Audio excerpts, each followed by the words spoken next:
Com relação aos reatores aeróbios, a gente tem que eles podem se dividir em biomassa suspensa e biomassa aderida, sendo de biomassa suspensa o mais comum, o mais utilizado, que é o caso do lodo ativado, mas o de biomassa aderida não perde sua importância, que são exemplos do filtro biológico, os biofiltros submersos e os biodiscos. Iniciando aqui com o lodo ativado, a gente tem que ele é uma tecnologia bastante empregada ultimamente, principalmente quando se requer uma elevada qualidade do efluente e se tem uma baixa disponibilidade de área dentro do terreno para se construir uma ET. No entanto, ele apresenta uma complexidade operacional mais elevada do que outros sistemas de tratamento de esgoto e também um elevado requisito de energia necessária para se fornecer a aeração do sistema de lodo ativado. Então, o que acontece nesse sistema de lodo ativado? A gente tem que o esgoto afluente, o esgoto bruto, junto com o lodo que foi decantado no decantador secundário, são continuamente misturados e aerados e agitados para que essa biomassa ela fique sempre em suspensão e essa biomassa composta pela matéria orgânica e pelas bactérias presentes no esgoto vão ficar sempre ativas, sempre em constante contato uma com a outra, para que haja essa possibilidade de degradação da matéria orgânica pela ação das bactérias. Então, é necessário se ter uma separação das fases líquida e mais sólida do esgoto, com a necessidade de se dotar de uma unidade de decantação secundária. Então, sempre no lodo ativado, a gente vai ter uma parte inicial, que é o reator aeróbio,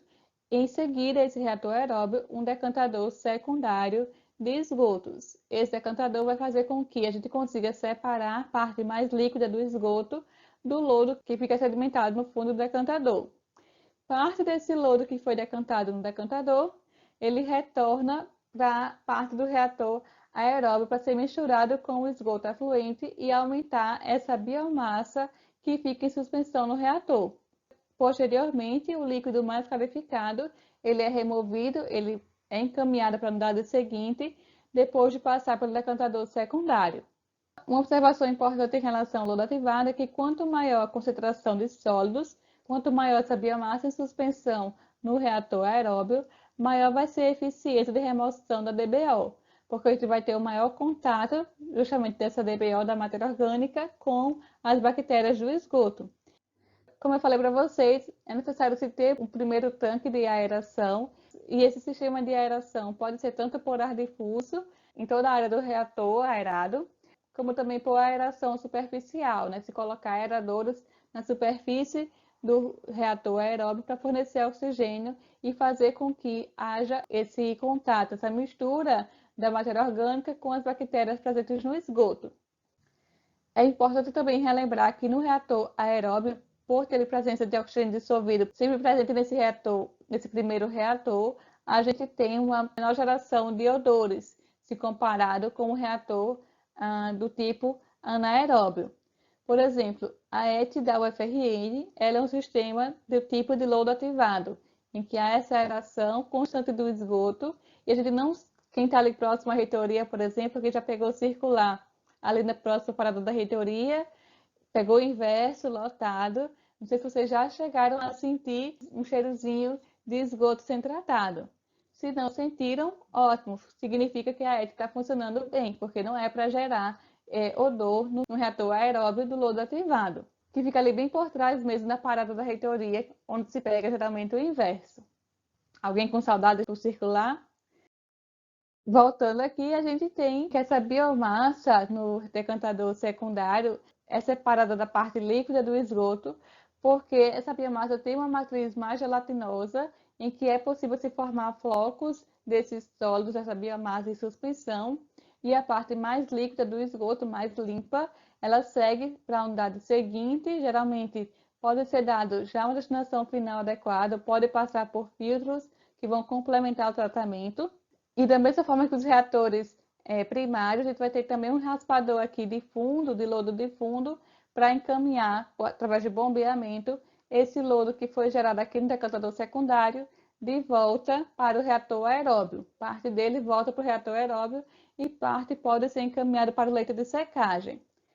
Se a gente for comparar esse sistema de lodo ativado com o sistema de lagoas aeradas de mistura completa, que também vai ter aeração superficial e artificial, a concentração dos solos é 10 vezes maior do que a lagoa, porque há justamente esse retorno de boa parte do lodo que foi decantado no decantador de volta para o reator aeróbio. Nessa foto aqui a gente consegue visualizar, a primeira foto seria o caso, como é que seria essa biomassa no reator aeróbio, em que a biomassa fica toda misturada nessa massa líquida, então tanto o lodo quanto o líquido afluente do reator se misturam e também com a presença de oxigênio, e aí as bactérias vão conseguir degradar a matéria orgânica por estar sempre em contato com essa biomassa de matéria orgânica. Passada a etapa desse reator aeróbio, esse líquido é encaminhado para o decantador secundário. E por diferença de densidade, a gente vai ter que esses flocos, essa matriz gelatinosa do lodo, vai ter tendência de ir para o fundo, né, de decantar, e a parte mais líquida, mais clarificada do esgoto, segue para a unidade seguinte do tratamento. Nas étuas mais modernas, né, mais recentes, é o exemplo da ETA do Baldo, e também das ETAs que estão sendo construídas no Sistema Novo de Tratamento de Esgoto da Caerne, aqui de Natal, a gente tem essa junção da parte anaeróbia do UASB, junto com o reator aeróbio, utilizando o lodo ativado. Esse lodo ativado ele pode se diferenciar em relação a alguns tipos. O mais comum é o lodo ativado convencional, mas na literatura vocês vão estudar, vocês podem encontrar outros tipos de lodo ativado, e eles podem ser utilizados como pós-tratamento, então, do reator UASB. Esse UASB, ele vai servir como tanto a parte de tratamento primário, para a remoção daqueles sólidos sedimentáveis, e também como um tratamento secundário para a remoção da matéria orgânica. Como o UASB só remove até 70% da matéria orgânica, essa complementação necessária para remover o resto da matéria orgânica pode ser feita no reator aerado do tipo lodo ativado. Então, a gente vai ter o tratamento preliminar, em seguida o reator UASB, do reator UASB, o líquido, né, mais clarificado segue para um reator aeróbio do sistema de lodo ativado, que necessariamente vai precisar ter um decantador secundário. Parte do lodo aqui do decantador secundário retorna para o reator aeróbio, e o líquido mais clarificado, aqui do decantador secundário, já pode ser encaminhado direto para o corpo receptor. Como a gente tem aqui no reator WASB essa manta de lodo que fica sempre em contato com as bactérias, e esse lodo ele fica ali sendo digerido pelas bactérias, a gente tem que o lodo que sai do reator WASB já está estabilizado. Então, ele já pode ser encaminhado direto para um leito de secagem e, posteriormente, pode ser encaminhado para utilização, por exemplo, de condicionamento do solo. E nesse processo de secagem do lodo,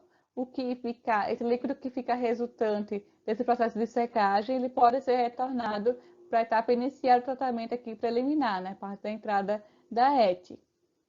Certo? Então, de maneira geral, a gente vai ter essas configurações em relação a essa junção de reator anaeróbio com reator aeróbio de biomassa suspensa. No caso do reator aeróbio de biomassa aderida, o exemplo do filtro biológico, ele vai ser um tanque preenchido também com material de leito de pedras, por exemplo, em que o líquido preenche totalmente esse leito de pedras, esse material filtrante. A gente vai ter tanto a entrada do esgoto quanto também a entrada de ar, que flui permanentemente dentro desse filtro biológico. Também vai ser dotado nesse filtro biológico sistemas de ventilação natural, geralmente nas laterais do filtro, para favorecer esse tratamento do tipo aeróbio. E a distribuição rotativa aqui do esgoto afluente também propicia essa aeração dentro do filtro biológico. Como vocês conseguem visualizar aqui, a distribuição do esgoto se dá por esses sistemas rotativos. Então, no caso, o esgoto afluente entra aqui, né, no meio do reator, distribuído aqui pelo meio do reator, e posteriormente vai atravessar o meio filtrante e ser coletado aqui no dreno de fundo.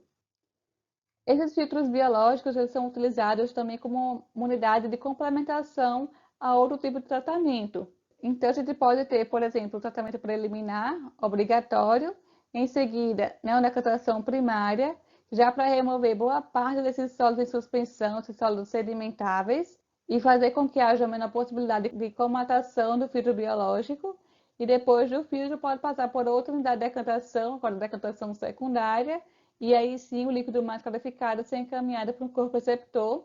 e a fase sólida causada por esses decantadores também vai ser devidamente tratada e posteriormente dada a destinação final.